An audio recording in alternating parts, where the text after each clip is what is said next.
저 톨스토이가 러시아 작가인지 지금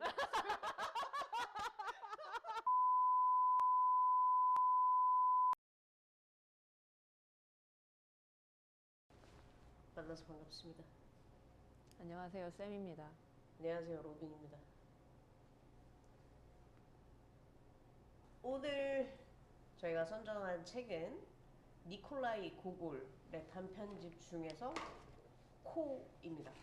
두 가지 책을 가지고 왔는데요. 둘 다 니콜라이 고골의 단편집이고, 하나는 이쪽에 여기 얇게 나온 거는 민음사에서 나오는 외투라고 하는 제목의 책입니다. 여기 요게 있고, 그다음에 이쪽에 보이는 게 펭귄 클래식 코리아에서 나온 똑같은 니콜라이 고골의 단편집이고요. 책 비교 소개를 조금 해보자면, 이쪽에 있는 믿음 사건은 가볍고 휴대가 용이합니다. 엄청 가볍죠? 얇아요. 그리고 여기는 펭귄 클래식 거는 책이 엄청 두껍습니다. 근데 페이퍼백이어가지고 막 그렇게 무겁거나 하지는 않은데 어쨌든 두께가 조금 있는 편이에요. 그리고 미는 사건은 이 책 보시면 주석이 바로 아래 달려 있어요. 그래갖고 보기가 조금 편하고 상세한 편이고, 펭귄 클래식 거는 책 맨 뒤에 있거든요. 그래서 이렇게 보다가 잘 모르겠으면 뒤까지 가서 보고 다시 앞으로 가고 이래야 돼요. 그리고 미음사께 번역이 조금 더 읽기 쉬운 좀 편안한 문체로 되어 있어서 저는 둘 다 읽었는데 개인적으로는 미음사께 좀 더 읽기 편했어요. 펭귄 클래식 거는 조금 딱딱한 문체라고 해야 될까요? 좀 구어책, 고어책. 그리고 근데 조금 하나 더 차이가 있다면, 하나는 펭귄 클래식께 더 편했다 하는 게 있는데 그게 고유명사 표기예요. 미음 사건은 막 꼬발류프, 빼제르부르그 약간 이렇게 쌍자음이나 된소리가 조금 강하게 들어가 있고요. 펭귄 클래식 거 같은 경우에는 그냥 표준 영어식 표기가 되어 있어요. 예를 들어 코발류프, 뭐 페테르부르크 이렇게. 그래서 페테르부르크는 들면 아 뭐 어디 러시아에 어디겠네 하는데, 빼제르부르크 처음에 들었을 땐 이건 어디에 붙어 있는 무엇인가 약간 그랬던 게 있습니다. 근데 그 중에서 이 코발류프, 아, 네, 코발류프가 아니고, 그 중에서 미음사 거를 추천하는 가장 큰 이유는 여기 서문 있잖아요. 추천사가 엄청 짧고 재밌고 강렬해요. 이거는 서문 때문이라도 사야 된다. 약간 그런 느낌의 책입니다. 근데 펭귄 클래식 거는 서문이 매우 길고, 네, 사실 재미없어요. 지루하고요. 근데 펭귄 클래식 거를 또 추천하는 이유가 뭐냐 하면, 미음 사건은 코 외투 광일기에서 총 단편 3권이 포함이 되어 있고요.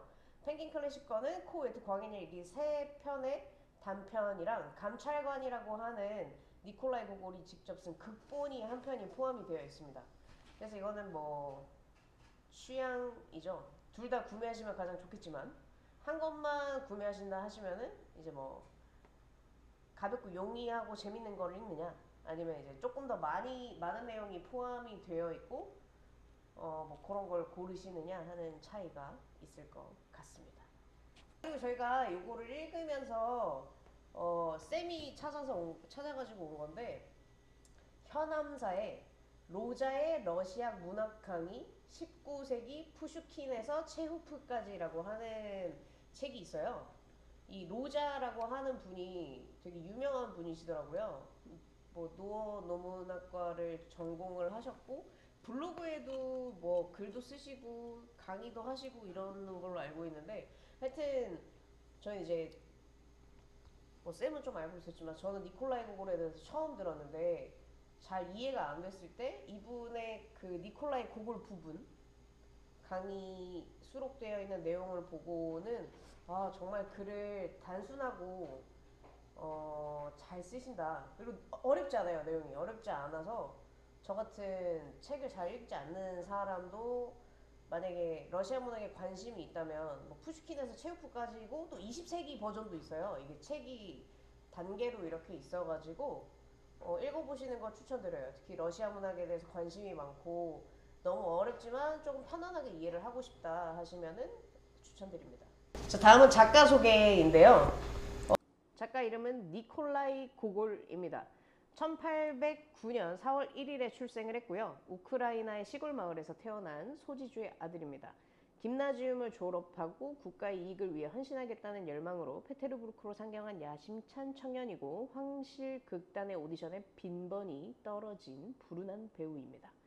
관공서에 별 볼 일 없는 부서에서 푼돈을 받고 일하던 말단 공무원이며 자비 출판한 시집의 혹평에 실망한 나머지 남은 책을 모조리 사들여서 태워버린 실패한 시인이죠. 블라드미르 나보코프에 따르면 그는 과민하고 성질이 고약하고 교양이 없고 세상의 모든 일에 아둔하리만치 서툴렀다라고 서술되어 있습니다.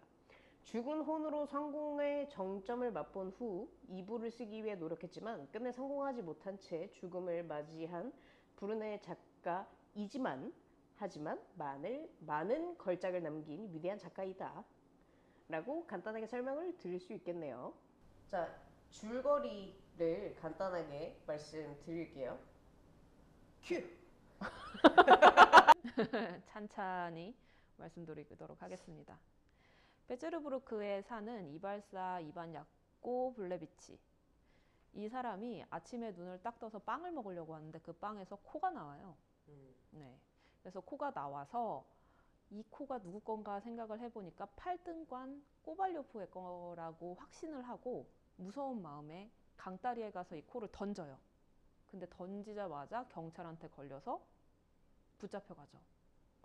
한편 이제 코를 잃어버린 꼬발료프는 자기 코가 8등관인 자기보다 높은 5등관이 된 걸 알아요.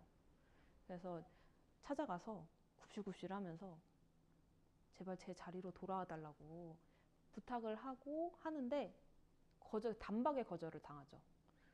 그래서 안 되겠다 싶어가지고 신문사에 찾아가서 이러이러한 상황이 있으니까 좀 기사를 내달라 부탁도 해보고 경찰서장한테 찾아가서 이만저만한 일이 있으니 자기를 좀 도와달라라고 요청도 해보는데 다 거절당해요. 그리고 집에 돌아왔는데 아까 그 이발사를 붙잡았던 경찰 있죠. 걔가 와서 자기 진짜 코를 줘요. 5등관이 된 코가 아니라 진짜 자기 모양의 코. 그래서 이거를 붙이려고 갖은 애를 써요. 갖은 애를 쓰다가 승질이 나서 자기 혼자서 막 생각하다가 분명 이 사람일 거야. 이 사람이 나의 코를 이렇게 훔쳐갔을 거야 라고 생각했던 사람한테 막 미친 듯이 편지를 써요. 근데 당연히 헛다리죠. 그래서 안 되겠다 해서 의사를 부르거든요. 근데 의사도 그냥 포기하라 그래요. 포기하라고 하니까 상심해서 시름시름 있다가 2주가 딱 지나서 아침에 눈을 딱 떴는데 코가 그 자리에 붙어 있는 거예요. 그러고 끝나. 줄거리 끝. 제가 이거 한이라고 저희 밀로 산책시키면서 혼자서 혼자 무슨 구연동화 하듯이. 혼자서 계속 그러고 사람 오면은 되게 조그맣게 말하다가 사람 지나가면 크게 말하고 그랬답니다, 여러분. 자, 저의 고정 질문입니다. 이 책을 처음 읽었을 때의 느낌이 어떠셨나요? 이 책을 처음 읽었을 때의 느낌. 저는 책을 많이 안 읽어봤잖아요. 그리고 러시아 소설, 그리고 특히 저 고전 소설 처음 읽어봐요. 진짜. 그 유명한 오만과 편견이랑 햄릿은 아직 읽어보지도 않았고요. 오만과 편견은 영화로 봤어요. 네, 영화로 봤고. 그래서 왜 유명한 사람들 많잖아요. 뭐 푸슈킨이나 뭐 고골도 유명하다지만 저는 아마 도스토옙스키랑 체홉이 가장 그냥 많이 들리는 이름이었는데 이름만 도스토옙스키 듣고 이 러시아 소설 절대 안 읽는다. 자, 절대 나는 평생 안 읽을 것이다 했는데 이제 러시아 소설을 그렇게 어렵고 길고 지루하게 느껴질 때 고골의 소설을 읽으면 다른 생각을 하게 된다. 그러니까 러시아 소설에 대해서 다시 생각하게 된다는 쌤의 의견도 있었고 주변에 책 읽는 분들의 의견도 있었고 해서 일단 처음에 가지고 온 책이 또 이번엔 얇아가지고 약간 속았죠. 예. 그래서 도전해서 읽어본 결과는 진짜 생각보다 재밌었어요. 정말 저 같은 사람도 러시아 소설을 읽을 수 있다라고 하는 네, 그런 책이었고 그리고 일단 단편들이다 보니까 저희는 코를 했지만 뭐 코도 읽었고 외투도 읽었고 광인일기도 읽었거든요. 단편들이다 보니까 집중하면 카페 가서 한 3, 40분이면 단편 하나 읽을 수 있어요. 커피 한 잔 시켜서 3, 40분 정도면 읽을 수 있는 점이라서 그냥 시간 날 때 가서 커피 한 잔 하면서 그냥 읽은 거죠. 그리고 예전에 다른 뭐 많이는 아니지만 어떤 소설들이나 책 같은 걸 읽으면서 은유라는 게 이런 건가라고 이렇게 이런 게 은유이겠지라고 느꼈다면 이 니콜라이 고골의 단편들을 읽다 보면 이것이 진정한 풍자요. 유머러스하고 풍자요 약간 블랙 코미디다. 그러니까 빡 느낄 수 있어요. 저 같은 사람도 책 안 읽어본 사람도 이게 진짜 풍자고 이게 진짜 블랙 코미디다. 이거를 뭐 꼬는 것도 아니에요. 꼬는 것도 아니고 그냥 직접적으로 말을 하는데 빡빡빡 이건 이거를 꼰 거겠지. 이건 이거를 풍자한 거겠지라고 느껴지는 책이었습니다. 네, 하여튼 그래서 로빈처럼 책을 많이 안 읽어봤고 러시아 소설이 뭔지 하나도 모르겠어도 읽어보면 재밌다, 좋다라고 추천할 만한 책입니다. 그치. 언제 처음 읽으셨어요? 나는 이 책을 사실 이 책을 처음 접한 건 몇 년이 안 돼. 몇 년 안 돼. 한 4년 전? 한 4년 전? 4년 전, 4년 더 됐나? 아무튼. 네. 4, 5년 정도 됐는데, 그때 이제 아는 분이 추천을 해줬어. 내가 그때 약간 그냥 혼자 미쳐서 글을 조금 썼었는데. 미쳐서요. 자기한테 막 취해 있었지. 그래서 아무튼 글을 쓰고 있었는데 그분이 네가 쓰는 글이 이 소설을 읽으면 좀 도움이 많이 될 것 같다라고 해서 추천을 해줬던 거야. 그래서 읽었었는데 되게 나는 읽고 엄청 충격 먹었었어. 왜?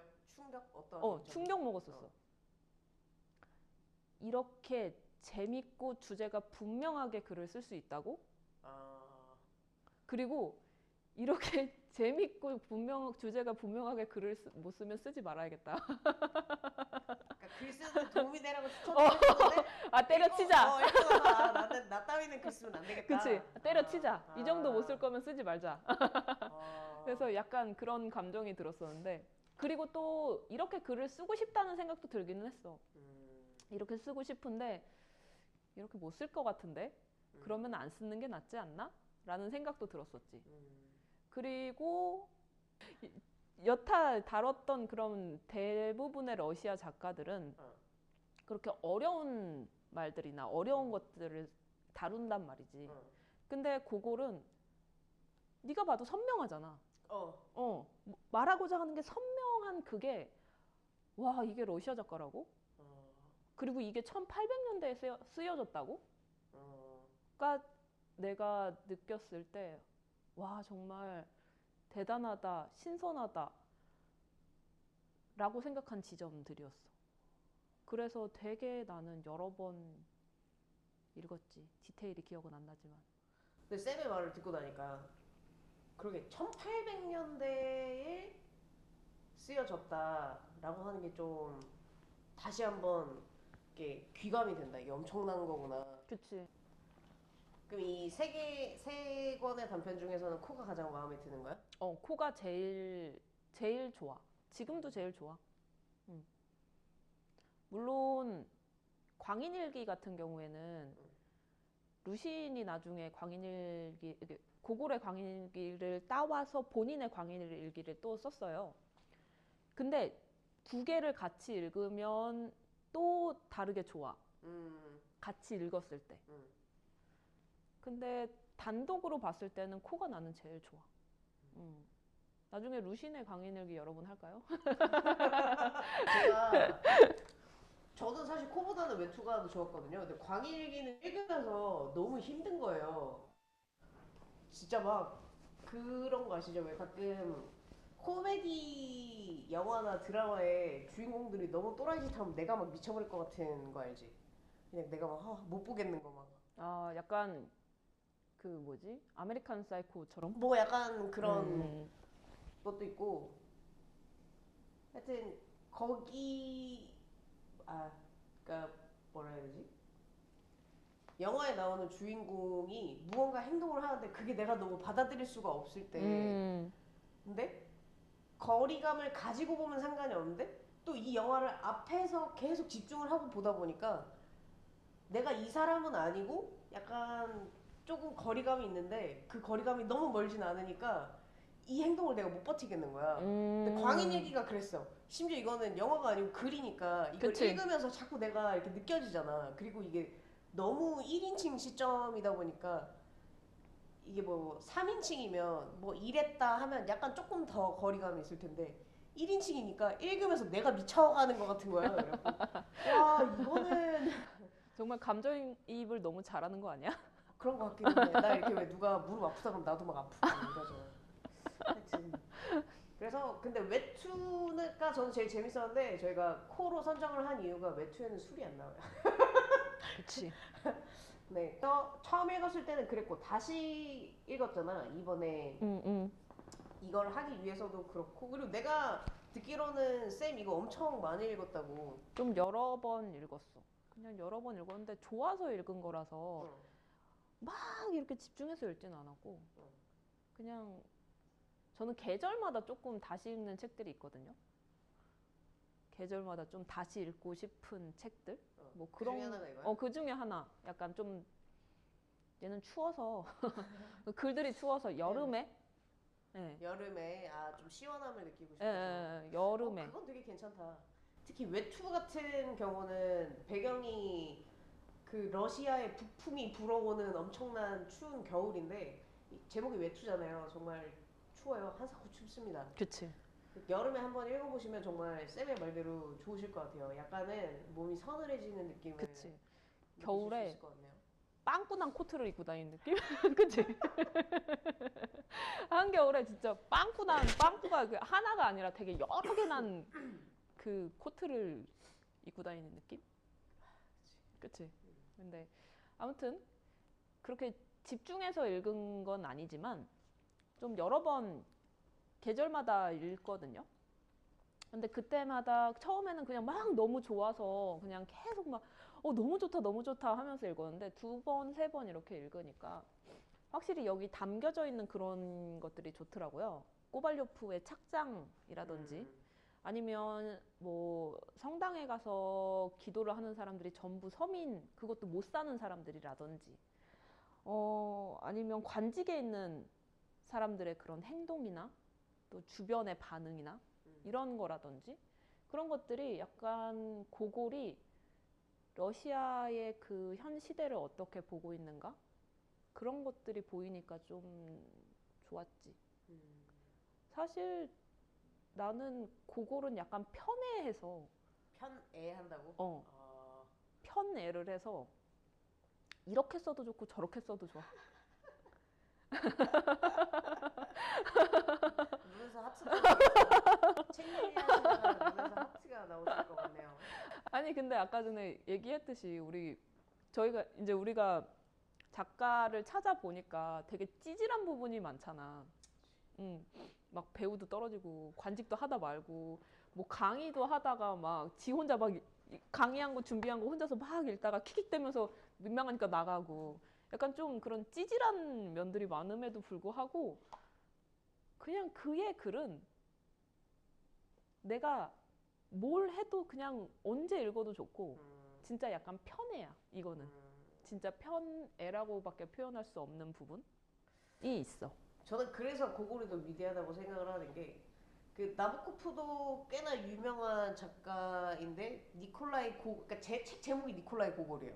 그래서 니콜라이 고골에 대해서 쓴 책인데 아니 자기가 쓰기로 과민하고 성질이 고약하고 고양이 없고 세상 모든 일에 아주나리마치 서툴렀다 이렇게 썼는데 그 사람에 대해서 계속 썼다는 거잖아요. 이거는 정말 그쵸. 나보코프도 아마 편애를 한 걸 거예요. 그러니까 그렇지. 이 사람을 잘 알고 싶고 찾아보고 조사하고 글을 쓰지만 아마 과민하다 쓰면서도 막 사랑이 넘쳐나지 않았을까요? 그치. 아 이렇게 그때는 이렇게 안 쓰셨겠구나. 그래서 아 정말 누군가에게 그렇게 쓰여지면서 그런 단어를 쓰여지면서도 뭔가 존경심이나 애정함이 묻어나오는 거는 정말 대단한 맞아. 거다라고 생각합니다. 이거 내보낼 건 아닌데 나 갑자기 생각나는데 나보코프가 얘 누구지? 계속 생각을 해봤다? 그거 쓴 사람. 누군데?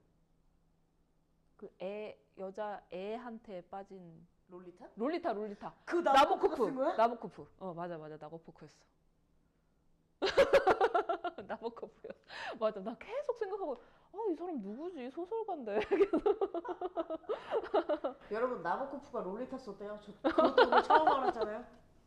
자 다음 질문은 저희 오늘 그 채널의 제목과도 같은데 속물 이꼬르 코발료프 이꼬르 나쁜 사람의 공식에 우리는 어디에 빗금을 칠 수 있는가에 대한 질문입니다. 어떻게 생각해? 코발료프 이꼬르 속물은 맞지. 그치. 나는 완전 확실한 속물이라고 생각해. 근데 처음에는 이게 착한 사람은 아니라고만 생각을 했어. 근데 사람을 이분법적으로 나눌 수 없잖아. 나쁜 사람이 아니면 착한 사람이고 착한 사람이 아니면 나쁜 사람이고 그렇지. 이런 건 아니잖아. 근데 페이지 31페이지에 보면 마부에게 신문사로 가자고 명령을 하면서 쉴 새 없이 주먹으로 마부의 등을 치면서 윽박을 지른다라고 하는 장면이 있어. 그렇게 윽박을 지르는 게 본인이 급해서. 물론 본인이 코가 없어진 건 엄청난 일이지만 아니 그 마부는 그냥 돈을 받고 이동을 해주는 사람인데 그 사람의 지위가 나보다 낮다고 해서 그렇게 한 거잖아. 만약에 그치. 똑같이 이동을 하는데 그게 황실의 황금마차였다고 쳐봐. 그러면 그 황금마차를 끄는 마부한테 너 좀 빨리 가라고 막 이러면서 막 이렇게 할 수 있어. 그래서 못 할 거 아니야. 그러니까 그치. 왜 요것도 이꼬르고 요것도 이꼬르라고 생각합니다. 근데 또 그렇게 따지면 속물 이꼬르 나쁜 사람인가라고 하는 거에는 사실 조금 의의가 있기는 해요. 속물 이꼬르 나쁜 사람의 거기에는 의의가 있다. 이의가 있다. 왜? 쌤은 어떻게 생각하는데? 아니 그건 잘 모르겠다는 거지 나도. 나는 오히려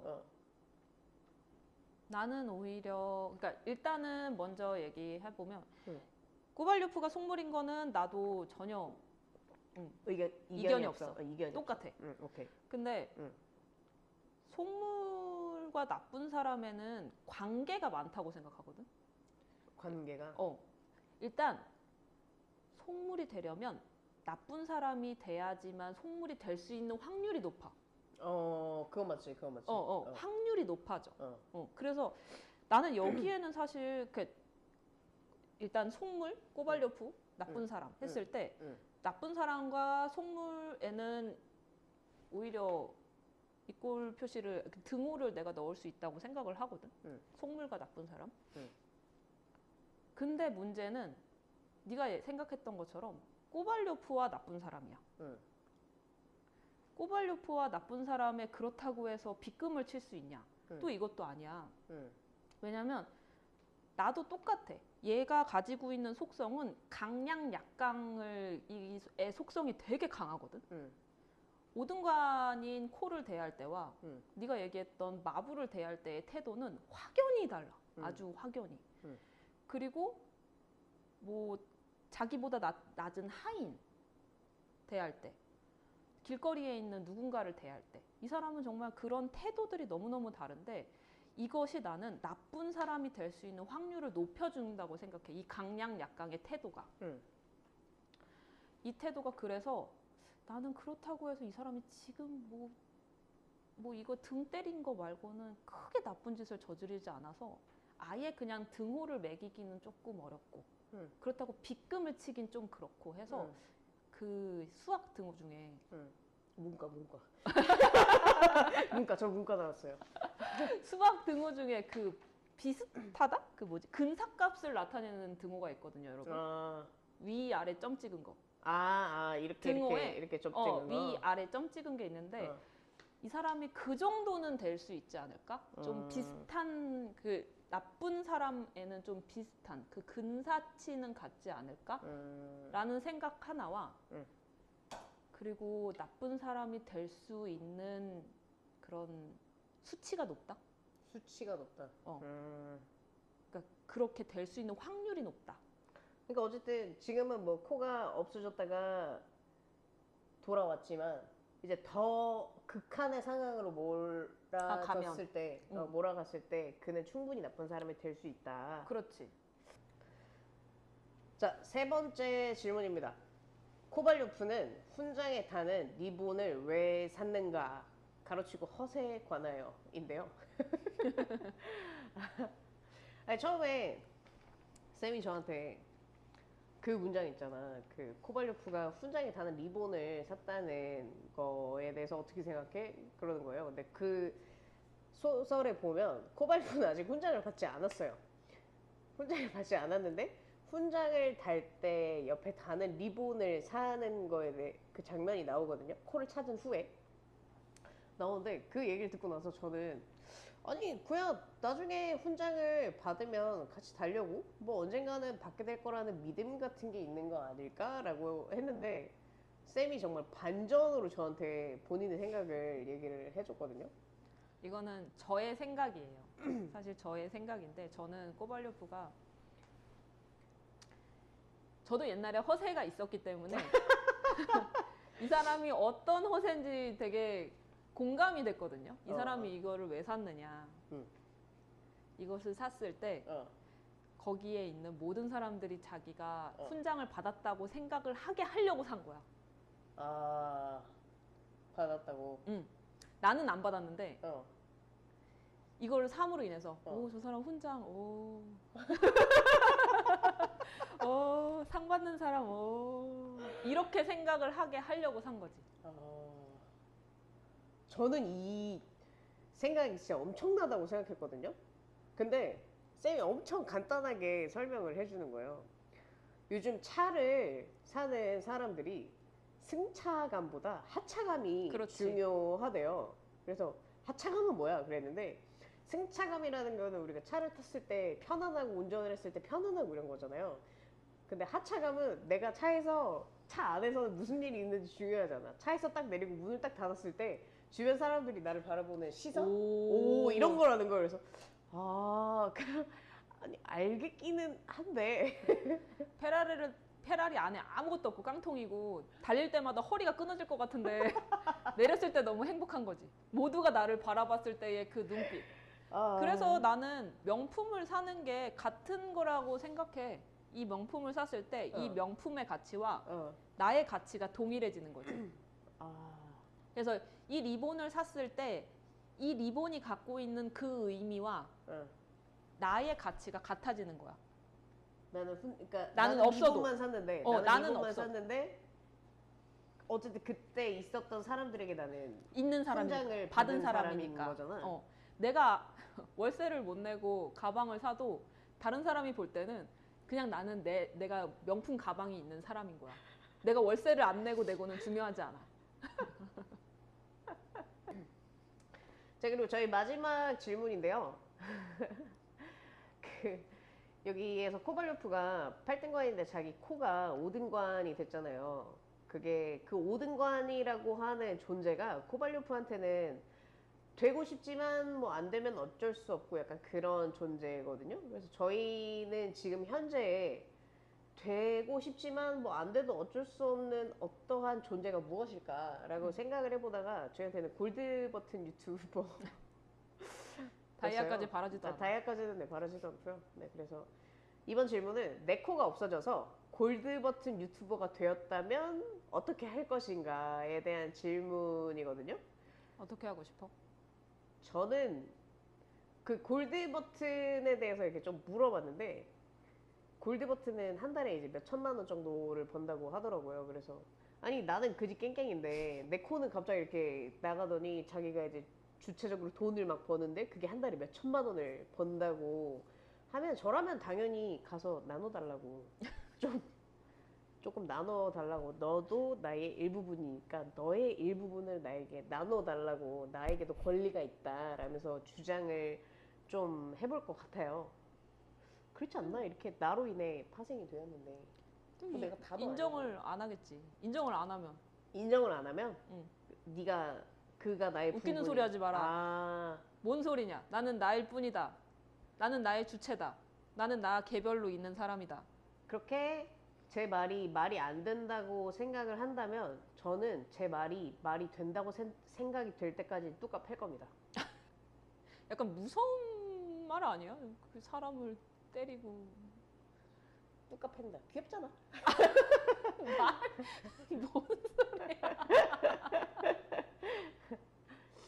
아 그럼 쌤은 어떻게 할 건데? 코가 나는- 없어져서 골드 버튼 유튜버가 됐어. 막 몇 천씩 벌어. 우리 지금 막 응? 엄청 힘든데. 그러니까 나는 어. 일단 내가 제일 먼저 갖는 감정은 질투가 나. 질투. 그치? 질투가 그치. 나는 거지. 우리는 돈이 없는데 몇 천이 없는데 응. 돈을 막 몇 천씩 벌어. 막. 왜 이렇게 화가 났어? 요즘 돈에 예민해가지고. 왜 이렇게 화가 났어? 그래서 몇 천씩 버는 그럼 난 일단 너무너무 질투가 나서 질투가 나서. 고발 유튜버한테 어.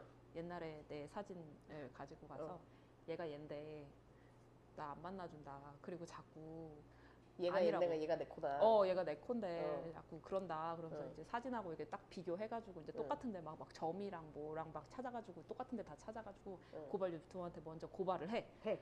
그러면 이제 막 이게 퍼지는데 걔가 그래도 안 만나줘. 그러면은 일단 댓글을 막 달아. 악플을 막 달아. 풀로 악플로. 막 보내. 그리고 DM 막 보내. 이런 나쁜 놈. 평소에 댓글 안 달잖아. 난 안 달아. 쌤이 댓글 다는 거 한 번도 못 봤는데. 난 안 달아. 근데 나의 목표는 뭐냐? 나는 뭐냐? 질투가 나니까 나의 목표는 얘를 괴롭히는 거야. 괴롭게 하는 거야. 이 사람이. 그냥 정신없게 하는 거야. 이 코가. 정신없게 하는 거야. 그냥 막 달고 막 DM 막 보내고 막 유튜버한테 막 하고 그리고 만나. 그럼 만나줄 거 아니야. 얘도 얼마나 지치겠니. 만나. 그러면 몰래 사진을 이렇게 동영상을 막 찍어. 막 얘기를 해. 그럼 악의적으로 편집을 막 해. 그리고 막 뿌려. 막 뿌려. 여기저기 막 뿌려. 여기저기 막 뿌려. 그럼 막 걔가 시름시름 마를 거 아니야. 그걸 보면서 즐겨. 행복해. 진짜 상변태 아닙니까? 이거? 진짜 엄청난 또라이 아니냐고요. 이거 진짜. 그냥 시름시름 앓고 걔가 막 괴롭다고 얘기를 하고 나한테 막 그렇게 막 하고 막 유튜브 나와서 얘가 막 괴롭힌다 막 그러고 행복해. 그냥 그렇게 걔가 막 시름시름 앓는 게 좋아. 그렇게 하다 보면 여기 책에 나온 코처럼 한 2주 뒤에 돌아오겠지. 그러니까 나의 목표는 얘가 나한테 돌아오게 하는 것도 아니고 얘가 돈을 덜 벌게 하는 것도 아니고 그냥 괴롭히는 거야. 그렇대요, 여러분. 괴롭히는 거야. 왜냐? 질투나니까. 나보다 감히 돈을 많이 벌어? 내 일부인 주제에? 자, 다음 순서는 등장하는 술입니다. 저희 채널이 북술북술이니까 이제 술이 등장을 하는데 소설에 첫 번째 나오는 술은 펀치예요. 펀치. 커다란 보울에 과일, 주스, 뭐 탄산음료, 뭐 술, 향신료 등을 섞어서 마시는 파티용 음료고요. 이제 미드 같은 데 보시면 하이틴 드라마에 많이 나오는 이렇게 학생들이 막 이렇게 국자로 떠먹는 거 있죠? 그런 술인데 그 코발료프 말고 이발사가 야코블레비치 이발사가 코를 버리고 난 다음에 경찰한테 잡히기 전에 이제 아침에 빵을 먹으려고 하다가 코가 나서 아침에 못 먹었잖아요. 그래서 이렇게 주변을 쓱 보는데 식사와 차라고 하는 곳에 간판이 보여서 이제 코도 버렸으니 가서 이제 펀치나 한잔 해야겠다라는 마음으로 가다가 경찰한테 잡히거든요. 그 장면에서 나오는 술이 이제 펀치고요. 두 번째 장면은 이제 코발로프가 코를 찾은 다음에 회상을 하는 거예요.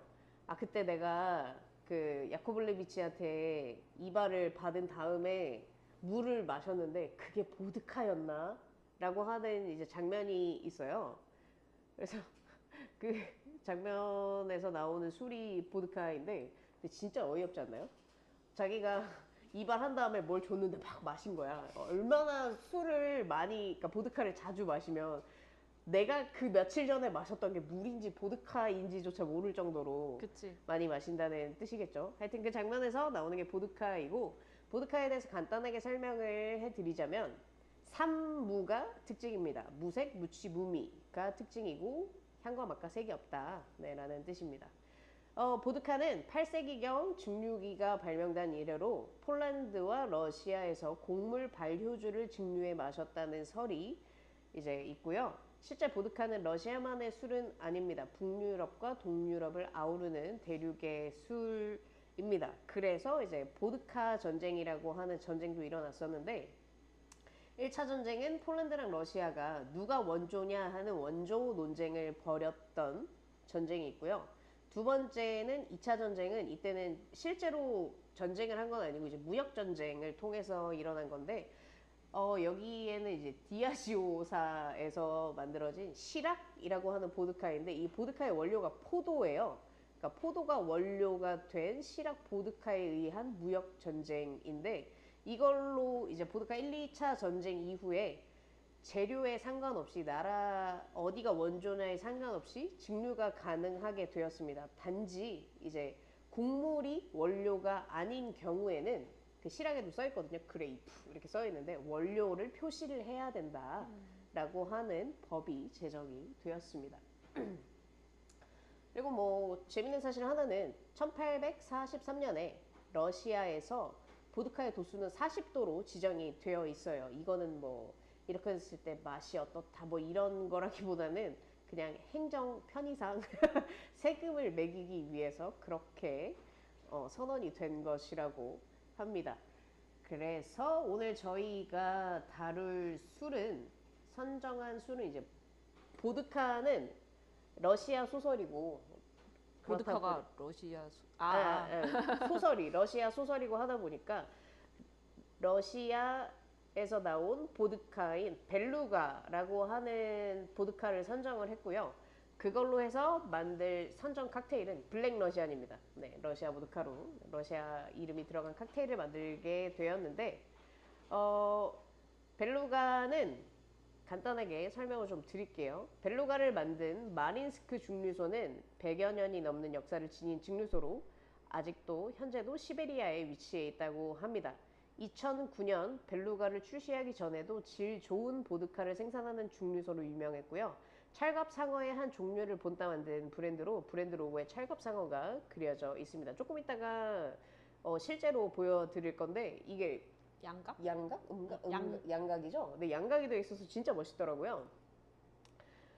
여기는 이제 재밌는 일화가 있는데 저는 이게 뭐 스토리텔링이라고도 생각을 하는데